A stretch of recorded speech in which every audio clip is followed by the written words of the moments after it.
สบายดีและสวัสดีบรรดาให้พี่น้องมัดสุภุสุขคนอีกตื่มเส้นเก่าเส้นเคยเนาะกะมาพบพอกันอีกเส้นเก่าเส้นเคยเนาะพี่น้องเนาะยำแรงๆจังสิพอดีลงมาสุบอันนะมาเบิ่งมักผิดมักนั่นของเฮาเนี่ยแหละนะไม่ได้ลงมากะโดนเติบพี่น้องเนาะมื้อนี้กะพอดีได้ลงมากันเลยท้ายคลิปท้ายห้อยให้กับบรรดาให้พี่น้องได้เบิ่งได้ชมนะกะส่วนลายกะที่เป็นทางสาวนี้เพิ่นละมาหดน้ำหดนั่นเนาะทุกมือแล้วก็นี่มื้อนี้สาวนี้กะแปลงอันนี้เนาะแปลงห่างมักเต่าพี่น้องเอ้ยบ่ค่อยงามบันไดดอกมักเต่าก็ได้นะคือสวงย้ำน้อยนี่งามพี่น้องแต่ว่าใหญ่มาแล้วก็นี่มันบ่ค่อยงามนี่มื้อนี้สาวนี้มาแปลงห่างแปลงนั่นไซนะนี่นะ30 ปลายปีสาวนี้บ่ได้ออกกล่องพี่น้องเอ้ยนะหัว30เติมเดี๋ยวนี่ซุ่มนี่นะมันน่าสิชุมโพดเนาะพี่น้องเนาะตอนยังน้อยนี่งามพี่น้องแต่ว่าไปสักพักเราสัมผัสแห้งลงแหวลงเนาะบ่ฮู้ว่าเป็นน้ำแม่นยังมันคือกันเป็นน้ำพอเฮาเอาน้ำมานี่ตลอดแล้วมันซุ่มโพดหรือว่าแนวใดเนาะแล้วก็อันซุ่มนี่ก็คือกันตอนยังน้อยนี่ป๊าดเถอะว่าเขียวๆว่างามๆพี่น้องเอ้ยแล้วอยู่ไปอยู่มาเรายอดมันแหวลงแห่งลงคือจังซี่ตายนี่นะเราพอเฮาก็สงสัยว่า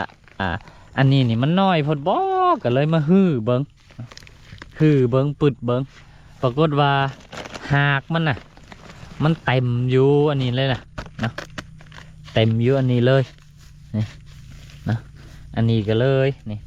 ปาดอันนี้เนาะเราก็เอาขี่ดินเอานั้นมาห้องแปลงบอนนี่ให้มันหากลงนี่เนาะ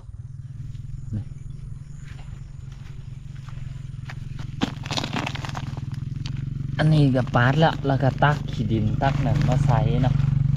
ดินโตอันที่เขาผสมนะมาห้องเพราะว่าเขาสังเกตเบิ่งละเขาปลูกโตในดินที่เขาผสมนี่นะมันโอกาสที่ว่ามันสิงามน่ะมันมีหลายก่อนนะนี่ขนาดว่าซุ้มนี่บ่ค่อยได้หดน้ำหดนั่นได้นะแต่มันก็ยังขึ้นยังเขียวยังงามได้นะสวงมันยังน้อยแต่ว่าช่วงนี้เนี่ยหากมันทะลุแล้วนะทะลุทุงนี่แต่มันไปต่อบ่ได้นะก็เลยเปลี่ยนมาเจาะนะเจาะก้นเจาะนั่นมันแล้วก็เอานะตักอันขี้ดินที่เอาผสมมันมาห้องพื้นมันน้อยหนึ่งนะพี่น้องเนาะนี่ห้องทางหลุมมันกับบ่ลายพี่น้องห้องพอให้หากมันลงไปหาดินได้นะ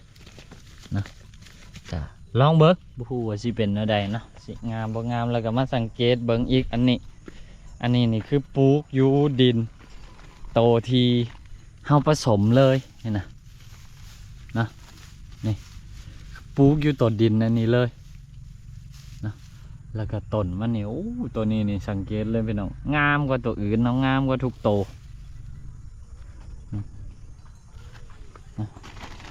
ก็ทั้งหมดทั้งมวลที่เห็นอยู่ในสวนนี่ก็เป็นสาวนี่แหละพี่น้องที่ว่าเฮ็ดนะเปาดำก็เฮิงกับมีแต่มาถ่ายคลิปนะมีแต่มาถ่ายคลิปนะแล้วก็เฮ็ดในสวนที่ว่าสาวนี่เฮ็ดบ่ได้อย่างเช่นแลนทอจุนี่เนาะอันใดที่สาวนี่เฮ็ดบ่ได้กับเปาดำก็จึงมาเฮ็ดจังซั่นซื่อๆแล้วก็นี่มื้อนี้สาวนี่ก็มาลิใบมันนะซุ้มนี่นะออกก็ยังเหลือไว้แต่กิ่งงาที่มันใหญ่ๆนะตัวใดที่น้อยก็ตัดออกไปคือได้บ้างนั่นน้องมางัดได้อยู่นับปูแต่นี้ความจริงนี่มื้อนี้มะกาพริกตืบนะพี่น้องเนาะนี่อันนี้เป็นเมล็ดพริกพันธุ์นี่นะที่เป็นพริกขี้หนูกะเหรี่ยงนะพี่น้องนะเฮากับบอนั่นคือกันแล้วก็ปัญหาที่เขาเจอ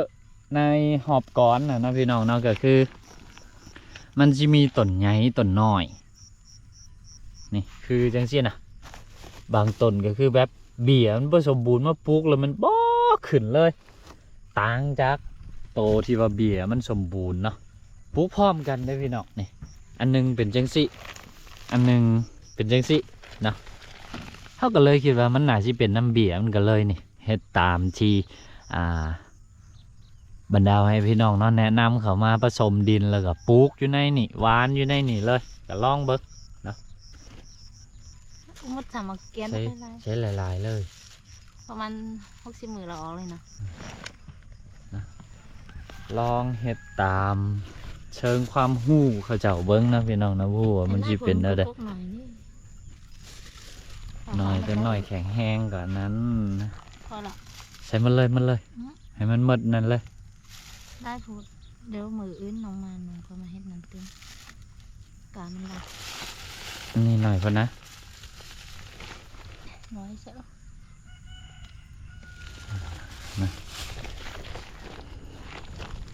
นี่พี่น้องเลยอะเกียบมันนี่มาไว้โหยหนามโดยเฉพาะนะนี่ก็เป็นดินที่เฮาผสมเฮาบ่มีโตเพาะกามันโดยเฉพาะนะก็เลยใส่แบบสิเอาแบบไอทีมัน บ่ได้บ้านที่ว่าน้อย ประหยัดสุด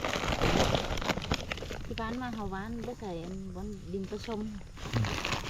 ลองหลายๆแบบเบิ้งน้ำพี่น้องเนาะตัวใดดีก็เอาตัวนั้นนี่เนาะกาเท่าที่เฮาสังเกตเบิ้งน้ำพี่น้องเนาะคือโตที่เฮาผสมดินแล้วมาปลูกนี่นะมันสิงามกว่าโตแบบเฮาปลูกในดินทั่วๆไปอยู่น้อยหนึ่งเนาะนี่เบิ้งอันนี้นี่พี่น้องขนาดว่าเบียมันบ่ค่อยสมบูรณ์เนาะแต่มันได้ขึ้นมาแล้วก็วู้โถนี่งามความจริงเนาะมีทางบรรดาให้พี่น้องเนาะคอมเมนต์เข้ามาแนะนำเข้ามาแล้วก็โดยเฉพาะก็คือแม่ที่ว่าอยู่ทางฝั่งไทยเนาะเพิ่นก็แนะนำเข้ามาว่าให้กิ้งลิงาพวกนี้นะอ๋อไข่มันหมดปะไว้แต่อันเดียวนี่แต่พวกเฮาตอนที่มันยังน้อยบ่ทันได้เฮ็ดเนาะกะหอบนี่ก็เลยบ่ได้เฮ็ดเนาะคือคันถ้าสมมุติเฮาสิเอาออกน่ะมันหลายโพดพี่น้องนี่กิ่งมันใหญ่หมดแล้วนะพยานแบบมันสิมีผลกระทบต่อต้นมันก็เลยว่าปะก่อนเพราะว่าพริกของเฮาก็เริ่มดอกเริ่มนั่นแล้วนะก็เลยว่าสิปะไว้ทั้งนี้ล่ะต้นได้ที่เฮาเห็ดได้เนาะที่มันยังน้อยยังนั่นเฮากะ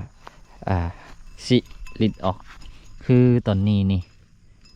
ยังบ่ใหญ่ปานใดอันนี้นี่น่าสิเห็ดได้อยู่เนาะพี่น้องเนาะลิกิ่งซุ่มนี้ออกแล้วก็อันนี้เป็นดอกแล้วดอกแรกไม่เอาเด็ดถิ่มลองเบิ่งพี่น้องต้นใดที่พ่อสิเห็ดได้เฮากะสิลองเห็ดเบิ่งเนาะ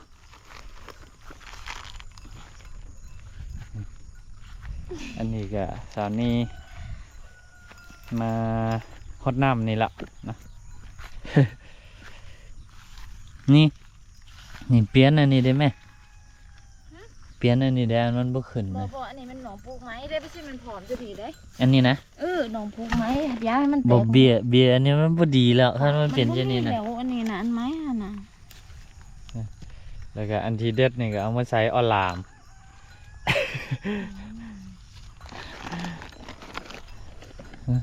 ก็นี่แหละเรือแค่ต้นที่มันยังน้อยพี่น้อง คือนี่น้องลงมาได้ คืออันนี้นี่ก็บ่งามแล้วพี่น้องขั้นต้นใดที่มันเป็นแบบนี้นะนี่อันนี้ก็คือกัน ตอนนั้นมันไม่ได้ซีซัวกว่านี่ บ่น่าได้มันก็บ่งามละคือแบบทรงมันบ่คือน่ะพี่น้องบ่ฮู้เป็นหยังคือกันคือมื้อนี้เฮาบ่ได้ฮดเนาะเพราะว่ามื้อวานนี้นี่ฝนตกมื้อนี้ก็เลยปะมันบ่ได้ฮดนี่อันที่บ่ผสมดินกับอันที่ผสมดินแบบที่บรรดาให้พี่น้องทางฝั่งไทยเนาะแนะนำมากะต่างกันอยู่ได้อพี่น้องเนาะนี่อันนี้นี่ปุ๊ดขนาดว่าปลูกน้ำหลังในแตกพุ่มบ่ก็ดี แล้วก็มื้อนี้ก็มาไล่ตัดอันนี้ ตัดอันซุ่มอยู่พื้นมื้อนี้นะออกนะคือเห็นท้ายคลิปจังซี่นี่บ่แม่นบ่าวดำเฮ็ดเด้อพี่น้องเด้อเป็นสาวนี่เฮ็ดทั้งเบิดเลยจะมีแต่อันนี้ละอันที่บ่าวดำเป็นคนเอามาใส่ธงอันนี้แล้วก็ยกมาตั้งนะคือมาปลูกเองนะเนาะบ่าวดำก็อยากลองก็เลยมาเฮ็ดเฉพาะไอ้ที่มันอยู่ในธงนี่แหละแต่มันมีต้นที่งามแต่ต้นที่มันบ่งามแต่นี่ที่ทายให้เบิ่งเนาะอันทำอิฐอันที่สองอันที่สามอันที่สี่นี่ยักน้อยเนาะแต่ก็แบบนี้นี่งามแล้วพี่น้องอันนี้อันที่ห้าอันที่หกนี่อันที่เจ็ดนี่อันที่แปดนี่อันที่เก้าอะไรจ๊ะอันที่สิบอันนี้นี่เบี้ยมันบ่งามพี่น้องคันเบี้ยมันงามเนี่ยมันขึ้นแล้วเนาะนี่อันนี้นี่บ่งามอันที่11แล้วก็อันนี้มันตายแล้วนี่ก็เลยเอามาปลูกตะกี้นี่อันที่เท่าไรหุ12หุ13หุ14นะชานี้มันลิใบลิมันยังมันออกละแล้วก็อันนี้ก็ตายเอามาปลูกไม้อันนี้ก็ตายเอามาปลูกไม้ต้นนี้นี่บาดำวันแนวใดกับพวกขึ้นเนาะต่อให้ดินดีซ้ำได้กับพวกขึ้นแล้วต้นนี้นะแล้วก็อันที่เท่าไรหุเนาะคือเปอร์เซ็นต์นี่คือแบบงามเบิดเลยพี่น้องเนาะไอทีนี่นะอยู่อันนี้นะอยู่ในดินที่เฮาผสมขึ้นมานะเนาะนี่นี่อันนี้ก็ต้นน้อยอยู่พี่น้องเอ้ยลิดได้อยู่อันนี้ก็ได้เฮาก็สิลองอันนี้ละเนาะลองต้นที่มันน้อยๆที่เฮาลิดได้เนาะสาวนี้นี่ไม่อยากให้ลิดจักหน่อยนะอันนี้เสียดายมัน ลองเบิ้งพี่น้องว่าลองกับบ่ฮู้เนาะคือซุ่มนี่แทนทีนี่ควรสิปะแต่อันเดียวเนาะอันกลางๆนี่แต่ว่าเฮาเฮ็ดบ่ทันเนาะอันนี้ก็คือกันที่ลิดทิ่มกับมันใหญ่แล้วก็เสียดายมันเนาะพี่น้องกับป้าไว้ก็เอาเฉพาะแต่โตที่มันน้อยโตที่เฮาลิดได้หั่นเนาะนี่แล้วก็ต้นที่มันใหญ่มันงามแบบอันนั้นกับมีเลยเด้นี่พี่น้องอันนี้ก็เริ่มดอกแล้วเนาะนี่เริ่มแตกพุ่มเริ่มดอกเกี่ยมแบบสิไห่มากละเนาะอีกบ่โดนกะเฮากันน่าสิได้เก็บพริกจากสวนของเฮาเนาะกินในเฮือนนะนี่ต้นนี้คือแบบน่าสิเป็นเดอะเบสในสวนแล้วพี่น้องพุ่มใหญ่สุดนะนี่เถอะนี่นะ อันนี้ ชิล่มเนาะมันใหญ่โพดทุนเอาได้หุชิล่มสาวนี้ก็เลยเอาเสือกมามัดแล้วก็จองปลาไว้บ่แม่นว่าทุกต้นสิงามจังซี่นะพี่น้องเนาะบางต้นก็งามบางต้นก็บ่งามนี่คือจังต้นนี่อยู่ข้างๆกันเลยก็บ่งามเนาะใบยอๆแย่ๆซึ่งบ้าวดำว่าเป็นน้ำกามันเนาะต้นมันตอนที่ว่าเฮาเอามาปลูกเนาะมันบ่แข็งแรงมันบ่นั่นพี่น้องแล้วมาปลูกก็เลยทั้งที่ว่าอยู่ติดกันดินแบบเดียวกันนะตัวนี้อยู่ติดกันตัวหนึ่งงามอีกตัวหนึ่งแบบบ่งามเลยนะก็เลยคิดว่าอันน่ะสิเป็นที่เบี้ยมันที่ต้นกามันนะนี่กามีลายต้นงามอยู่เนาะสำหรับพริกนะก็เริ่มใหญ่วันใหญ่คืนละนะก็เชื่อทำอิดนะที่ลองตั้งใจปลูกพริกปลูกนั่นเบิ้งกะซ้ำนี่กะถือว่าโอเคนะสำหรับเปาดำก็ได้นะนี่นะอันนี้เป็นในส่วนของพริกหญ้าหากะแบบเช้านี้หากะมาเสียวังแล้วนะกะขึ้นเต็มเบิดอีกละแล้วก็ทั้งพี่นะมีข้าวโพดตื้มที่สาวนี้ ตอนปลูกบ่ทำว่าปลูกนะแต่ว่าสาวนี่มันเป็นคนดูแลเป็นคนนั่นนะ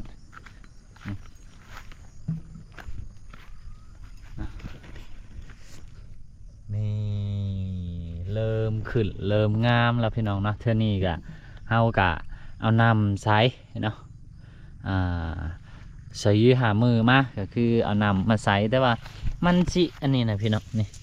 บ่ฮู้ว่ามีแมงมันยังมากินใบมันเนาะอันนี้นี่ยังไข่พี่น้องเนาะข้าวโพดนี่นะยังเอาไข่เนี่ย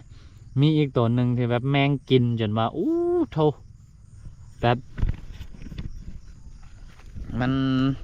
ใบมืดเลยนะเดี๋ยวชิพาไปเบิ่ง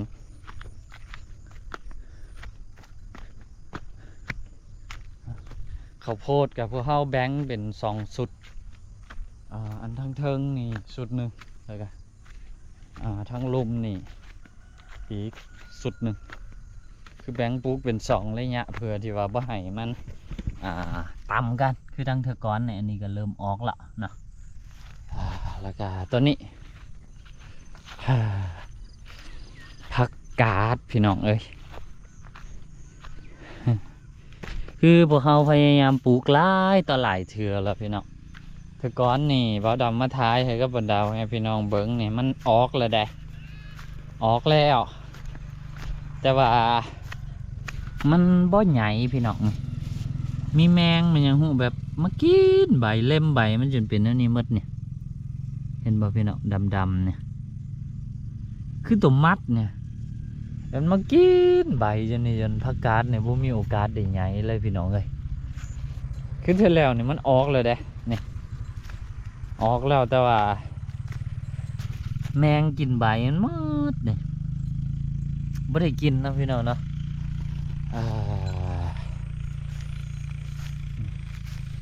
จักสิเห็ดแนวใดกับอันนี้นะนี่คือตัวมัดน้อยๆนี่นะคือเวลาแรงๆนะนี่ก็บ่เห็นลายนะแต่ว่าช่วงเศร้านี่มาเบิ้งนี่ลายได้พี่น้องแล้วก็อันนี้เป็นมักถั่วน้อยจ้ะบ่ค่อยโอเคปานใดเนาะมันบ่ค่อยงามคือจังเฮาเห็ดช่วงที่มันมีหมอกลงสำหรับมักถั่วนี่นะบ่ฮู้คือกันว่าเป็นน้ำดินหรือว่าเป็นน้ำอะไรเงี้ยทั้งที่ว่าพอเฮาก็รดน้ำใส่ฝุ่นเนาะใส่ขี้เป็ดขี้ไก่เนาะประจำอยู่นี่ก็หายมืดนะผักกาดนะจ้าคันมันขึ้นมากกับว่าสิเกี่ยมเอาฝุ่นมาใส่เต็มแล้วแต่ว่ามันบ่ขึ้นมาได้เดียวกับแมงกัดเนาะแล้วก็ทั้งพุ่นต้นกล้วยเขาเฮาก็เริ่มแตกใบแตกยอดแล้วเนาะเฮาปลูกไว้น้อยหนึ่งโธ่กะประมาณนี้นะพี่น้องเนาะมื้อนี้ก็พาโทรสวนนี่แต่ยอดมักพริกนี่มันใช้ออลามวู้ว่าจิมีแนวออลามบ่ ยอดมักพริกจากอันที่เฮาลิตตะกี้นะคันยามมันน้อยนี่กะเฮ็ดอยู่ แต่ว่ามันใหญ่มาหรอกบ่กะพี่น้องเสียดายมันนะมื้อนี้บ่ได้รดน้ำเด้อพี่น้องเด้อนะกะประมาณนี้สำหรับสวนของเฮาเนาะกะพริกนี่กะเริ่มไก่ๆสิให้มาร์กแล้วเนาะเดี๋ยวมันออกมาร์กมากะสิมาอัปเดตให้กับบรรดาพ่อแม่พี่น้องได้เบิ่งได้ชมคือเก่าแม่จ้ะเอาไปใช้เอาใช้ลา เราจะมาลามลำนางเพชร ไปซื้อ ลำนางพอง เฮ็ดค่ะแกง ลำนางพอง เพื่ออยากกินหนังนะเมื่อคืนเราไปเอาหนังนะกะประมาณนี้พี่น้องเดียวพบกันไหม EP หน้าเนาะสำหรับ EP นี้ก็ขอตัวลาไปแล้วเนาะสบายดี